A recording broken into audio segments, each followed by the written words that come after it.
하나님, God, 알라. 아무리 개신교가 다른 신을 모시는 종교라고 발부둥 쳐봤자 이슬람교, 기독교, 유대교, 몰몬교, 여호와의 증인은 성경에서 갈려진 같은 하나님을 믿는 종교입니다. 이건 누구도 부정할 수 없는 팩트예요. 기독교의 메시아는 예수, 이슬람의 메시아는 마호멧. 한국에서는 이슬람교에 대한 이질감이나 공포감이 있죠. 이슬람 교도들은 타종교인을 죽이거나 테러할 것 같고 공포정책으로 지배할 듯한, 그리고 여성은 억압받고. 제가 이슬람 국가에서 잠깐 살아보니까 그런 건 한국 기독교가 만든 대표적인 허상이었어요. 북한에 갇혀 살면서 아무것도 모르다가 남한에 온 느낌이랄까? 그냥 우물 안의 개구리였던 거죠. 이슬람 국가에서 기독교인이라는 이유로 사람을 화형시켰다는 뉴스를 보면서 기독교인들은 붕괴하고 일반인들은 공포스러워하죠. 기독교인이어서 기독교 포교 활동을 해서 화형시켰다고요? 어디서 그런 헛소리를 전파하는 거죠? 그럼 그 나라, 그 마을 기독교인들은 죄다 살해당했게요? 왜 한 명만 죽였을까요? 본보기로? 터키를 비롯한 시리아나 기타 등등 그런 나라에서 이슬람 외에 다른 종교는 불법이 아닙니다. 마음대로 믿을 수 있어요. 그런데 다른 종교를 믿는 사람들을 죽일 거라는 한국인의 편견이자 거짓 정보죠. 십자군 전쟁을 일으켜서 침략하고 마녀 사냥으로 사람 죽이고 다니던 기독교인들의 학살 과거가 더 끔찍하지 않나요? 그건 리얼이었잖아요. 대량 학살. 자, 세계 최대 이슬람 국가인 인도네시아부터 살펴봅시다. 이 나라의 구호는 다양함 속의 하나예요. 모든 종교와 문화를 인정하고 이슬람교를 강요하지 않습니다. 자, 상상해 봅시다. 만약 우리나라 인구 90%가 기독교인이고 기독교 법이 적용되는 나라라면 석가탄신일이나 이슬람 기념일을 국가 공휴일로 지정할까요? 이건 기독교인들도 인정할 거예요. 절대 그럴 리 없죠. 그런데 이 나라는 국민들이 믿는 종교 관련 기념일이 모두 국가 공휴일입니다. 성탄절 외에 예수님 돌아가신 날도 국가 공휴일이에요. 한국에서 인도네시아로 선교 활동 가시는 분들은 마치 신분을 숨기고 목숨을 걸고 선교 활동 가는 것처럼 막 쇼를 하죠. 이건 제가 직접 공항에서 봤는데 인도네시아로 선교 가는 분들인가 봐요. 자기들끼리 모여서 기도를 하고 있어요. 우리 아무개 형님께서 신분을 숨긴 채 목숨을 걸고 최대 무슬림 국가인 인도네시아 한가운데로 예수님의 말씀을 전하러 떠납니다. 미친, 이거 보고 웃겨 죽는 줄 알았어요. 뭐? 신분을 숨기고 목숨을 걸어? 인구 85%가 무슬림인 국가니까 기독교 탄압하고 사람들 죽인대요? 인도네시아 살아보니까 기독교인들의 그런 기도는 그냥 지랄 연병이었어요. 이 동네 저 동네 한인교회 간판 떡하니 걸려 있어요. 다만 그 현지인들이 싫어하는 건 강요예요. 상상해보세요. 당신들이 기독교를 믿는데 이슬람 신자들이 따라다니면서 믿으라고 강요하고 집착하면 좋아하겠어요? 제3국의 이방인들이 이래라 저래라 안 해도 거기 기독교 인구는 꾸준히 증가하고 있어요. 숫자로만 따지면 우리나라 기독교 인구보다 인도네시아의 기독교 인구가 훨씬 많습니다. 이슬람 국가에 선교 활동 간다는 자기 만족으로 오지랖 떨지 맙시다. 그리고 이슬람은 여성을 억압하는 종교라고요? 인도네시아는 우리나라보다 여성의 지위가 훨씬 높습니다. 사회 진출 비율이 월등해요. 우리나라에서는 여자가 기업 임원이거나 고위 정치인이면 우와 하죠. 거기선 그냥 일반적인 거예요.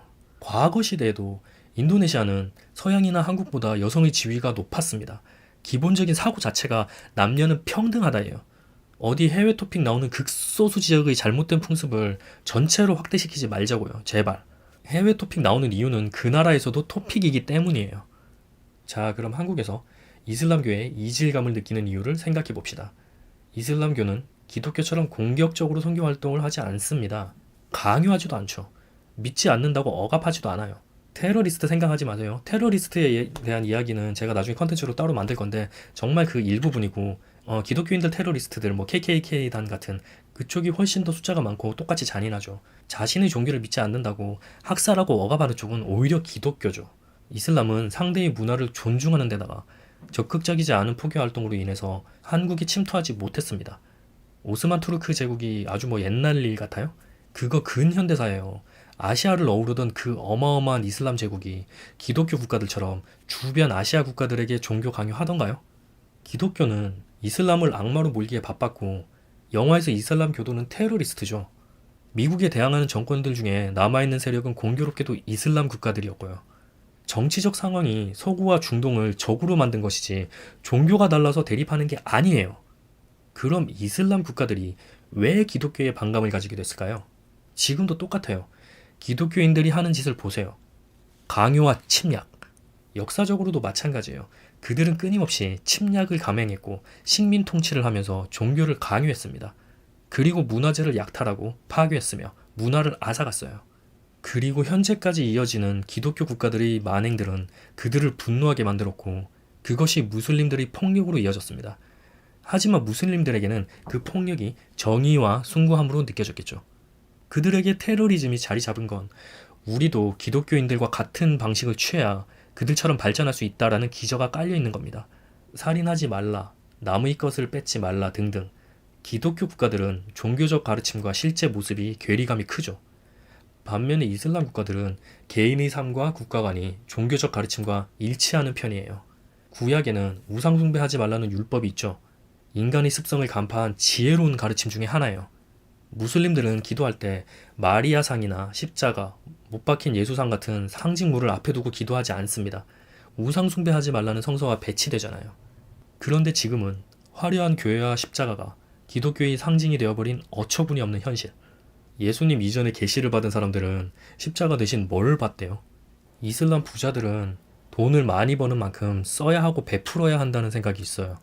그래서 부자들을 더 존경하고 그들에게 더 굽신거리는 경향이 있어요. 그런데 기독교 국가들은 끊임없이 뺏기만 해왔죠.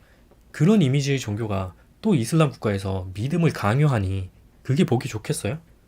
이슬람의 라마단 금식 기간 동안은 나쁜 언행을 삼갑니다. 굶주리는 사람들과 고통을 겪는 사람들을 이해하고 주위에 베푸는 기회를 제공한다는 의미도 있죠. 현대 기독교인들이 이런 기회를 가지고 있던가요? 이건 한국 사람들에게 말하면 깜짝 놀라고 불쾌해야 하는데 뭐냐 하면 인도네시아에서는 신분증에 종교를 표시해요. 무조건 표시해야 돼요. 그러면 무교는 어떡하냐고요? 거기에서는 종교가 없는 게 매우 이상한 거예요. 그래서 아무 종교라도 써 넣어야 해요. 무교라는 개념 자체가 생소한 거죠. 어느 종교나 인정하되 종교가 없는 것은 의아하게 생각해요. 유교도 종교에 포함시켜요. 한국인들은 신분증에 종교를 표시해야 한다고 하면 그걸로 종교 차별할 거라고 일단 나쁘게 생각하는 경향이 있잖아요. 그런데 사실 그 반대예요. 인도네시아 법은 세 가지로 나뉘어요. 국가법, 관습법, 종교법. 무슬림들은 종교법을 적용받아요.